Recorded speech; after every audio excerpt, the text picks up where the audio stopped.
जो मैं आपको मूवी एक्सप्लेन करने वाला हूँ इसका नाम है फ्रीडा और फ्रीडा कोहलो एक मैक्सिकन आर्टिस्ट की लाइफ पर यह मूवी बेस्ड है। ये मूवी उसके कंट्रोवर्शियल लाइफ पर बायोग्राफी है।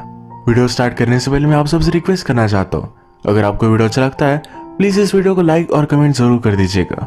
अब बिना किसी देरी के इस एक्सप्लेनेशन को स्टार्ट करते हैं। मूवी स्टार्ट होती है और हमारी मेन कैरेक्टर जिसका नाम है फ्रीडा, इसे हम बेड पर देख सकते हैं। बेड पर ही वो अपने एग्जीबिशन को देखने के लिए जा रही थी। तो इसका रीजन क्या है मूवी में आगे हमें पता चलेगा। इसके बाद मूवी फ्लैशबैक में जब फ्रीडा यंग थी तब से स्टार्ट होती है। फ्रीडा अपने फ्रेंड्स को लेकर डियागो की पेंटिंग देखने के लिए जा रही थी। डियागो उनकी यूनिवर्सिटी में न्यूड पेंटिंग बना रहा था, तो यही वो देखने के लिए आया। डियागो हमारा और एक मेन कैरेक्टर है। पेंटिंग बनाते बनाते डियागो की वाइफ भी वहां आई। वो बहुत ही गुस्सा हो गई थी क्योंकि उसे लगा कि डियागो का इस मॉडल के साथ भी चक्कर है और एक्चुअल में सिचुएशन ऐसे ही थी। वाइफ के जाने के बाद उस मॉडल के साथ वो इंटीमेट होने लगता है। फ्रीडा और उसके फ्रेंड से देख रहे थे तो उसे आवाज लगाकर डिस्टर्ब करते हैं। ये उन पर चिल्लाया और ये सब भाग गए। इसके बाद फ्रीडा अपने बॉयफ्रेंड के साथ खुद के घर में इंटीमेट हो रही थी। उसके सिस्टर टीना की शादी है तो आसपास सारी तैयारियां चल रही थी। तभी वो अपने बॉयफ्रेंड के साथ थे। नेक्स्ट सीन में वो उसके फादर के साथ दिखती है। उसके फादर एक बहुत ही अच्छे से फोटोग्राफर थे। उन्हें हमेशा से एक बेटा चाहिए था, तो फ्रीडा को एक बेटे की तरह ही वो ट्रीट करते थे। वो एक फैमिली पिक्चर ले रहे थे, उसमें भी फ्रीडा एक लड़के की तरह ही ड्रेसअप हुई थी। एक दिन जब फ्रीडा अपने बॉयफ्रेंड के साथ स्कूल जा रही थी, अचानक से गाड़ी में उसका एक्सीडेंट हो गया। इस एक्सीडेंट में उसे बहुत चोट आई थी। उस पर बहुत सारे ऑपरेशन हुए। डॉक्टर उसकी फैमिली से कहते हैं फ्रीडा अब चल नहीं पाएगी। वो जब थोड़े दिन बाद रिकवर हुई तो उसे घर लाया जाता है। उसकी पूरी बॉडी पर प्लास्टर था। उसके फादर ने ठान लिया था फ्रीडा को फिर से अच्छा कर ही रहेंगे। इसके लिए उन्होंने बहुत सारे ऑपरेशंस किए। इसमें उनके सब पैसे चले गए थे। फ्रीडा हमेशा बेड पर ही होती है, तो बाकी कुछ कर नहीं पाती, तो ड्राइंग करना वो स्टार्ट कर देती है। एक दिन उसे उसका बॉयफ्रेंड मिलने के लिए आया। उसे देखकर बहुत ही खुश थी। इन्होंने कुछ बातें की, फिर बॉयफ्रेंड ने कहा कि उसे अलग कंट्री में जाना पड़ेगा। फ्रीडा भी हंसी खुशी उसे जाने देती है। उसे बहुत बुरा लगा था। बॉयफ्रेंड के जाने के बाद वो बहुत रोई। फ्रीडा के फादर उसके पास आते थे, उन्हें बहुत बुरा लगता था। एक दिन फ्रीडा उनसे कहती है कि आप हमेशा मुझसे क्वेश्चन पूछते थे, तुम्हारे लाइफ में प्लान क्या है? आजकल आप वैसा कुछ भी नहीं पूछते। फादर ने पूछा तो कहती है मुझे मेरे पैरों पर खड़ा होना है, फिर से नॉर्मल बनना है। आज फादर ने कैनवास और उसका स्टैंड फ्रीडा के लिए बनवा दिया था, यानी कि वो अपने बेड में अच्छी सी पेंटिंग कर सके। फ्रीडा प्रैक्टिस करती गई और टाइम गुजरता गया। उसकी हेल्थ स्लोली इम्प्रूव हुई और एक दिन अपने पैरों पर वो खड़ी हो जाती है। उसकी फैमिली ये देखकर बहुत खुश थे। थोड़े दिनों में उसे केन से चलना आने लग गया। वो फिर डायरेक्टली डियागो के पास पहुंचती है। तो वही पेंटर है जिसे हमने उसकी वाइफ पर चीट करते हुए उसे देखा था। उसे नीचे बुलाकर पूछती है मेरी पेंटिंग देखो, मुझे बताओ क्या मैं इसे अर्न कर सकती हो? क्या मैं एक अच्छी पेंटर हूँ? डियागो कहता है जो रियल पेंटर होता है वो पेंटिंग को छोड़कर और कुछ कर नहीं पाता। अगर तुम्हें एक्चुअल में पेंटिंग अच्छी लगती है तो तुम आर्टिस्ट बन जाओगे। फ्रीडा कहती है मुझे इन सब बातों में इंटरेस्ट नहीं है। वो इन पेंटिंग को सेल कर अपनी फैमिली को सपोर्ट करना चाहती है। डियागो ने उसे उसकी पेंटिंग रखने के लिए कही। बाद में इसे उसने नोटिस किया तो उसे पेंटिंग बहुत अच्छी लगी। वो फ्रीडा के घर पर आकर उसकी और भी पेंटिंग्स देखता है। डियागो एक्चुअल में एक प्लेबॉय टाइप कैरेक्टर है। उसके कांटेक्ट में जो भी लड़की आती है तो उसके साथ वो इंटीमेट होता है। फ्रीडा को डाउट आता है कि वो सिर्फ उसके साथ इंटीमेट होने के लिए तारीफ कर रहा है। इसके बारे में उसे पूछती है तो कहता है कि ऐसा कुछ भी नहीं है, ये पेंटिंग्स उसे सचमुच में अच्छी लगी है। इसके बाद डियागो फ्रीडा को एक पार्टी में लेकर गया जहाँ पर सब इन्फ्लुएंशियल लोग और आर्टिस्ट थे। यहाँ पर फ्रीडा डियागो की एक्स वाइफ से मिली। डियागो कुछ और लड़कियों के साथ था, तो फ्रीडा और डियागो की एक्स वाइफ ये दोनों बातें करते हैं। फ्रीडा वंडर कर रही थी कि डियागो इतनी सारी लड़कियों को अट्रैक्ट कैसे करता है, वो दिखने में भी इतना खास नहीं है। डियागो की एक्स वाइफ कहती है कि वो हर लड़की में ब्यूटी ढूंढता है, उन्हें ब्यूटीफुल नजरों से देखता है, इसी वजह से हर लड़की उसकी पागल हो जाती है। ये मूवी का जो हमारा टाइम पीरियड है 1907 से लेकर 1954 तक का है। तब इटली में जो भी रिवॉल्यूशन चल रही थी, इसे लेकर डियागो और उसका पार्टी में का एक फ्रेंड इनमें डिबेट होती है। ये दोनों फिर एक ड्रिंकिंग गेम खेलने लग जाते हैं। गेम चलते चलते फ्रीडा ने बॉटल उठाई और पूरी वो कटक गई। इसके बाद म्यूजिक चलता है और वहाँ के होस्ट के साथ वो डांस करती है। At the end of it उसने उसे किस भी कर लिया था। कुछ दिनों में फ्रीडा और डियागो ये अच्छे फ्रेंड्स बन गए थे। एक दिन एक साथ थे तो डियागो उसे अपने स्टूडियो में बुलाता है। फ्रीडा कहती कि मैं तुम्हारे साथ इंटीमेट नहीं होना चाहती, मुझे हमारी रिलेशनशिप सिर्फ प्रोफेशनल रखनी है। उसे इसे ज्यादा बढ़ाना नहीं है। डियागो ने भी उसे प्रॉमिस किया, कहा कि हम दोनों सिर्फ फ्रेंड्स रहेंगे। ये बात बोलने के बाद ही एक दूसरे को किस कर लेते हैं। अंदर जाकर एक दूसरे के साथ इंटीमेट हो गए। इनका यह अफेयर बहुत दिनों तक चला। एक दूसरे के साथ बहुत ही खुश थे। एक दिन डियागो ने फ्रीडा से शादी के लिए पूछ लिया। फ्रीडा उस पर बिलीव नहीं करती, कहती है तुम्हारे ऑलरेडी 2 शादियां हो चुकी हैं, तुम मुझसे भी फेथफुल नहीं रह सकते। डियागो भी ये बात मान लेता है। शादी होने के बाद भी वो कंटिन्यूअसली चीट करता रहेगा। डियागो ने उससे पूछा क्या तुम्हारे लिए ये बात इतनी ज्यादा इंपॉर्टेंट है? फ्रीडा कहती कि नहीं, सिर्फ मुझसे लॉयल रहना। उसने उसे हाँ कह दिया। इन दोनों की शादी हो जाती है। फ्रीडा की मदर इस बात से नाराज थी। उसे डियागो उसके लिए अच्छा नहीं लगता। जैसे कि हमें पता है, फ्रीडा का इलाज करने के लिए उसके फादर को बहुत सारे फाइनेंशियल प्रॉब्लम्स आए थे। इनके लोन्स वगैरह पे करने में भी डियागो उन्हें हेल्प करता है। मैरिज की पार्टी में डियागो की फ्रेंड ने टोस्ट किया। वो कहती है कि शादी पागल लोगों के लिए होती है, इन्हें पता ही नहीं एक दूसरे से कितना झगड़ने वाले हैं, एक दूसरे की लाइफ बर्बाद कर देंगे। इन सब चीजों के बाद भी सब चीजें इग्नोर कर एक कपल अगर साथ रहे तो इसे सही मैरिज कहा जाता है। वो डियागो और फ्रीडा को करेज दिखाने के लिए कॉन्ग्रेचुलेशंस करती है। डियागो की एक्स वाइफ बहुत ही ज्यादा ड्रंक हो गई। वो गुस्से में उससे कहती है तुमने इससे शादी की। फ्रीडा के एक्सीडेंट की वजह से वो सही से चल नहीं पाती। उसका बॉडी शेप भी थोड़ा सा अलग हो चुका है। डियागो की एक्स वाइफ बहुत ज्यादा गुस्सा कर वहां से चली गई। ये सब चीज डियागो सिर्फ देख रहा था, तो इस पर फ्रीडा को बहुत ज्यादा गुस्सा आ गया। उसे मनाने के लिए आता है। फ्रीडा कहती है मेरी मदर कहती है कि तुम एक हाथी की तरह हो, पर एलिफेंट भी अपनी वाइफ को प्रोटेक्ट करते हैं, तुम तो वो भी नहीं करते। फ्रीडा ब्यूटीफुल और डियागो इतना ज्यादा फैट है, तो ये जोड़ी सही नहीं लगती। फ्रीडा ने कहा कि लोग क्या कहेंगे। डियागो कहता है हम दोनों की जोड़ी पर सब लोग जेलस होंगे, इतना हम एक दूसरे से प्यार करेंगे। सुबह होने पर डियागो अपनी फेवरेट डिश का ब्रेकफास्ट कर रहा था। फ्रीडा पूछती है कि ये किसने बनाया। डियागो कहता है मेरी एक्स वाइफ मेरे बच्चों के साथ ऊपर ही रहती है, वो मुझे देकर गई थी। फ्रीडा इस पर बहुत ज्यादा गुस्सा हो गई। ऊपर जाकर उसे कहती है तुम्हें क्या लगता है हमारा मैरिज टिक नहीं पाएगा? मैं इसे सक्सेसफुल कर दिखाऊंगी, कभी भी मेरे घर कुछ भी बनाकर मत भेजना। एक्स वाइफ कहती है कि अगर तुम्हें टिकना है तुम्हें उसकी फेवरेट डिश आनी चाहिए। इसके बाद ये दोनों फ्रेंड्स हो गए। एक्स वाइफ फ्रीडा को जो डियागो को डिशेस पसंद है ये बनाना सिखाती है।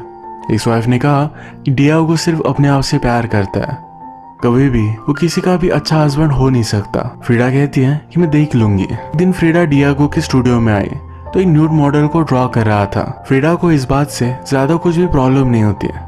इन दोनों का आज बाहर जाने का प्लान था। डियागो घर पर जरा लेट पहुंचा। वो कुछ बहाना बना रहा था, तो फ्रीडा ने जब उसे स्मेल किया तो उसे पता चल गया कि डियागो उस मॉडल के साथ इंटीमेट हुआ था।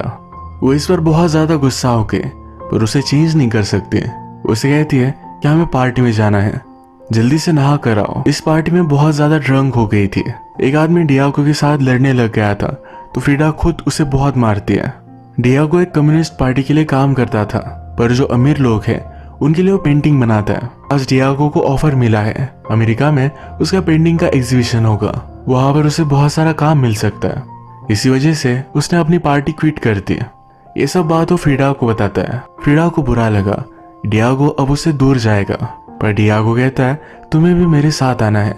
ये बात सुनकर फ्रीडा बहुत ही खुश थी। डियागो को अमेरिका में बहुत सारा फेम मिला। फ्रीडा कहती है कि जिस आदमी का एम्बिशन होता है उसे अमेरिका में रिस्पेक्ट दिया जाता है। डियागो यहाँ पर बहुत ही खुश था, फेमस था और बहुत सारी लड़कियों के साथ इंटीमेट होता था। फ्रीडा एक बाइसेक्सुअल थी, लड़कियों के साथ भी इंटीमेट होती थी। अब डियागो उस पर चीट करता ही है तो वो भी लड़कियों के साथ सोती है। वो एक लड़की के साथ इंटीमेट हुई जो ऑलरेडी डियागो के साथ इंटीमेट हुई थी। ये दोनों बात करते हैं तो लड़की फ्रीडा से पूछती है तुम डियागो का इस तरह से बिहेवियर किस तरह से एक्सेप्ट करती हो? फ्रीडा कहती है कि वो जो है वो है। जब मैंने शादी की थी तो मुझे सब कुछ पता था, अब मैं उसे चेंज नहीं कर सकती। डियागो के साथ फ्रीडा भी पेंटिंग करती रहती थी। एक दिन जब ये दोनों एक साथ थे, फ्रीडा ने डियागो से कहा कि वो प्रेग्नेंट है। डियागो वरीड था। फ्रीडा का बोन स्ट्रक्चर पूरी तरीके से बिगड़ा हुआ है, उसे पूरी बॉडी में पेन होता है। ऐसे में अगर वो प्रेग्नेंट है तो उसकी और बच्चे की दोनों की लाइफ को खतरा है। डियागो बच्चे के लिए मना कर रहा था। फ्रीडा बहुत ही एक्साइटेड थी, उसे बच्चा चाहिए था। डिलीवरी सक्सेसफुल होगी इसके चांसेस बहुत ही कम थे, पर फ्रीडा की खुशी के लिए डियागो इस बात के लिए मान जाता है। कुछ मंथ्स बीत गए और अचानक एक रात फ्रीडा को बहुत सारा ब्लीडिंग होने लग गया। उसे हॉस्पिटल में एडमिट किया तो उसका मिसकैरेज हो गया था। वो होश में आने के बाद जब उसे न्यूज मिली तो बहुत ज्यादा डिस्टर्ब थी। उसके डेड बेबी को देखना चाहती थी। इन्हीं सब इमोशंस को लेकर उसने एक हार्ट ब्रेकिंग पेंटिंग बनाई। डियागो ये देखकर बहुत रोता है। वो फ्रीडा का बहुत अच्छे से ख्याल रखता है। एक दिन फ्रीडा को लेटर मिला तो उसकी मदर की हालत बहुत ज्यादा खराब थी। वो अपनी मदर को देखने के लिए आए तो अपने बेड में थी। उसकी डेथ अब कभी भी हो सकती थी। यहाँ पर बहुत सालों बाद वो अपनी सिस्टर से मिलती है। सिस्टर का अब डिवोर्स हो चुका था। उसका हस्बैंड उसे बहुत मारा करता था। फ्रीडा को बहुत बुरा लगा। उसे लगा कि अपनी सिस्टर को सपोर्ट करने के लिए उसे यही होना चाहिए था। फ्रीडा के फादर भी बहुत ज्यादा दुखी थे। फ्रीडा उन्हें सहारा देती है। फादर कहते हैं, मैं तुम्हारी मदर के साथ हमेशा झगड़ा करता था। अब जब वो बीमार है तो उसके गार्डन का मैं ख्याल रख रहा हूँ। वो अपनी वाइफ से बहुत ही प्यार करते हैं। इसके बाद ही फ्रीडा की मदर की डेथ हो गई। अमेरिका में डियागो को एक बड़ा सा काम मिला था। वॉल पर पेंटिंग करने का एक काम था तो उस पर वो वर्क अपना स्टार्ट करता है। डियागो के एक वर्कर ने इस वॉल पर लेनिन का पिक्चर बना दिया था। ये चीज बहुत ही ज्यादा कंट्रोवर्शियल हो गई। जिसकी वॉल थी उसने डियागो को बुलाया। वो कहता है कि तुम्हें वो पिक्चर निकालना पड़ेगा। डियागो ने कहा कि मेरे प्रिंसिपल के खिलाफ है। ओनर कहता है तो फिर तुम्हें यहाँ से जाना पड़ेगा। डियागो अभी इस बात पर सोच सकता है। जब फ्रीडा मैक्सिको से फिर से यूएस आई तो इस बात को लेकर बात करते हैं। डियागो अपने आप को डाउट कर रहा था। उसे यही रहना है, यहाँ की लाइफस्टाइल पसंद है। तो वंडर कहता है उसे अपनी पेंटिंग को मिटा देना चाहिए। फ्रीडा कहती है तुम जो भी करोगे वो सही करोगे। अब तक तुमने जो किया इससे कंट्रोवर्सीज खड़ी हो गई। लोग हमेशा तुम्हारा नाम याद रखेंगे। डियागो ने डिसाइड किया कि अपनी पेंटिंग नहीं मिटाएगा। ओनर ने फिर जबरदस्ती वॉल तोड़ दी। ये सब चीजें डियागो को इलीगल लगी। वो अमेरिका में ही रहकर इन सब चीजों को फाइट करने वाला था। फ्रीडा इन सब बातों से तंग आ गई थी। उसे फिर से अपनी कंट्री में वापस जाना है। इस बात को लेकर इनमें फाइट हुई और ये फिर से मैक्सिको में आ गए। फ्रीडा के घर उसे मिलने के लिए उसकी सिस्टर आई। वो अपने हस्बैंड के साथ नहीं है तो बहुत ही अकेला महसूस करती है। कभी कभी उसे लगता है कि उसके हस्बैंड के पास वापस चली जाए। फ्रीडा कहती है अगर तुम्हें कुछ काम होगा तो ये सब चीजें याद नहीं आएंगी, तुम जरा बिजी रहोगी। सिस्टर को भी ये बात सही लगी। डियागो आजकल कुछ भी पेंट कर नहीं रहा था। उसका पूरा स्टूडियो तहस नहस पड़ा हुआ था। फ्रीडा फिर अपनी सिस्टर को इस स्टूडियो को ठीक करने का काम देती है। एक रात जब वो इस स्टूडियो में आई तो डियागो फ्रीडा की सिस्टर के साथ ही इंटीमेट हो रहा था। इस पर वो बहुत गुस्सा हुई। अब वो डियागो के साथ कोई भी रिलेशनशिप नहीं रखना चाहती। रात में डियागो उसे समझाने के लिए आता है। कहता है इस सब बातों को कोई भी मीनिंग नहीं था, मैं प्यार तो तुमसे ही करता हूँ। फ्रीडा कहती है कि वो मेरी सिस्टर थी, मैंने तुम्हें सिर्फ लॉयल रहने के लिए कहा था। उसने कहा मेरे लाइफ में 2 एक्सीडेंट हुए हैं, एक कार एक्सीडेंट और तुमसे शादी करना। अब फ्रीडा घर छोड़कर एक दूसरी जगह पर रह रही थी। उसने अपना पूरा हुलिया ही चेंज कर डाला। वो ड्रंक हो जाती थी। फ्रेंड्स को बुलाकर घर में दिन रात पार्टी करती थी। एक दिन डियागो की एक्स वाइफ उसे मिलने के लिए आई। उसकी ऐसा वाला देखकर कहती है तुम्हें कुछ जॉब ले लेना चाहिए, यानी तुम अपने बिल्स पे कर सको, अपनी लाइफ को जरा कंट्रोल में ले सको। फ्रीडा ने भी यही किया। अपनी कुछ पेंटिंग सेल करती और प्रोफेशनली पेंट करने लग गए। एक दिन डियागो फ्रीडा से हेल्प मांगने के लिए आया। डियागो का एक फ्रेंड है जिसका नाम है ट्रॉट्स्की। इटली में जो भी चल रहा है इसके खिलाफ वो रिवॉल्यूशन करता है। ट्रॉट्स्की को अपनी जान का खतरा है। डियागो चाहता था कि फ्रीडा ट्रॉट्स्की को उसके घर में रखे जहाँ वो सेफ रहेगा।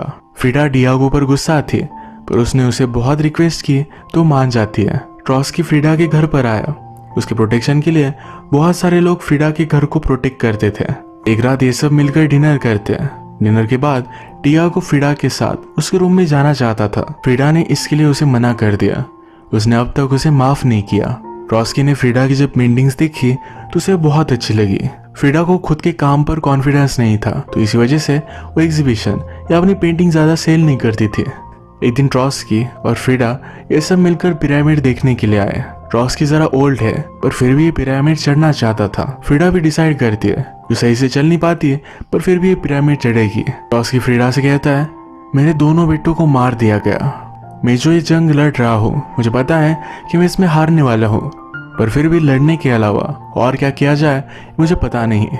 उसने फ्रीडा को समझाया तुम्हारी जो पेंटिंग्स है इसमें यही पेन निकल कर आता है। तुम्हें लगता है तुम्हारी पेंटिंग लोगों को अच्छी नहीं लगेगी पर जो पेन तुम्हारी पेंटिंग्स में है यही पेन बहुत सारे लोगों ने महसूस किया है। इसके बाद जब ये दोनों घर पर आए तो एक दूसरे के साथ इंटीमेट हो जाते हैं। इन दोनों की रिलेशनशिप आगे बढ़ रही थी। पेट्रोस्की की वाइफ को यह सब बात पता चल गई। वो अपनी वाइफ को ज्यादा हर्ट करना नहीं चाहता था, तो वहां से वो चला गया। डियागो फ्रीडा से पूछता है ऐसा हुआ क्या। फ्रीडा कहती है उसने अपनी वाइफ के लिए अपनी खुद की खुशी सैक्रिफाइस कर दी। डियागो को सब कुछ पता चला तो फ्रीडा पर बहुत ज्यादा गुस्सा था। फ्रीडा कहती है जैसा तुम्हें अब लग रहा है वैसा मुझे हमेशा लगता था। इसके बाद फ्रीडा को ऑफर मिला और फ्रांस में उसकी पेंटिंग का एग्जीबिशन होने वाला था, तो वो भी वहां चली जाती है। वहां जाकर बहुत मजे करती है। अब फ्रीडा को डियागो से मिले हुए 10 साल हो चुके हैं। 10 सालों में उसने रियलाइज किया कि वो सिर्फ डियागो से ही प्यार करती है। ये चीज उसने लेटर में भी लिखी है। थोड़े समय बाद जब ये दोनों मिले तो डियागो से कहता है मुझे डिवोर्स चाहिए, हम दोनों के लिए यही करना सही होगा। फ्रीडा कहती कि मैं तुमसे प्यार करती हूँ, पर डियागो मानता नहीं। डियागो एक कम्युनिस्ट था, तो गवर्नमेंट के खिलाफ जाकर उसने कुछ गलत चीजें की थी। वो इस कंट्री से भाग चुका था, तो फ्रीडा से क्वेश्चन किए जाते हैं। फ्रीडा कहती है कि वो मेरा अब हस्बैंड नहीं रहा।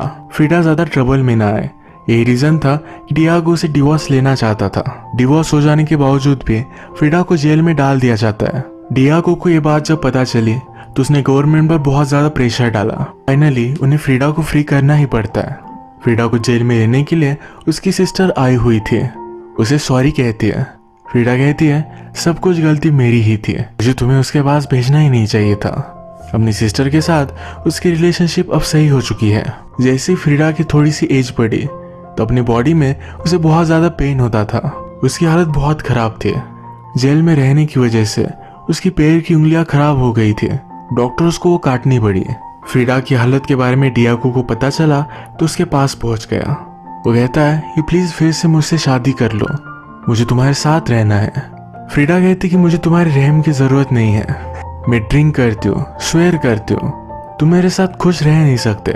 डियागो ने कहा कि तुम्हारे बिना मैं बर्बाद हो चुका हूँ, मुझे तुम्हारी सबसे ज्यादा जरूरत है। फ्रीडा अब उसे एक्सेप्ट कर लेती है। फ्रीडा की हालत खराब होती गई और सिर्फ अपने बेड में रहती थी। उसका हमेशा से सपना था खुद की कंट्री में उसका एग्जीबिशन हो। अब ये सपना उसका फाइनली कंप्लीट होने वाला है। ये एग्जीबिशन देखने के लिए वो जाना चाहती थी, पर डॉक्टर ने उसे मना किया था। वो अपने बेड से उठ भी नहीं सकती। उसने फिर कुछ लोगों की हेल्प ली और पूरे बेड के साथ एग्जीबिशन में पहुंच जाती है। मूवी के फर्स्ट में हमने जो सीन दिखा था ये वही सीन था। एक रात फ्रीडा और डियागो एक दूसरे के साथ थे। डियागो कहता है हमें एक साथ 25 साल हो चुके हैं। उनकी वेडिंग एनिवर्सरी 2 वीक्स में थी। उससे पहले ही फ्रीडा ने उसे गिफ्ट दे दिया। उसे नहीं लगता था कि वो अब 2 वीक्स भी जिंदा रहेगी। उसने कहा मुझे जमीन में मत गाड़ना, मुझे जला देना। वो फिर से एक ही जगह पर नहीं लेटना चाहती, इसलिए जलना चाहती है। इस सिचुएशन की भी उसने पेंटिंग बनाई थी। इसके तुरंत बाद उसकी डेथ हो गई। उसकी लाइफ में बहुत सारी हार्डशिप थी, पर हमेशा अपना जो भी पेन था वो अपने काम में, अपनी पेंटिंग में वो डालती रही, और इसी वजह से उसकी पेंटिंग बहुत ज़्यादा फेमस हुई। इसी तरीके से मूवी एंड होती है।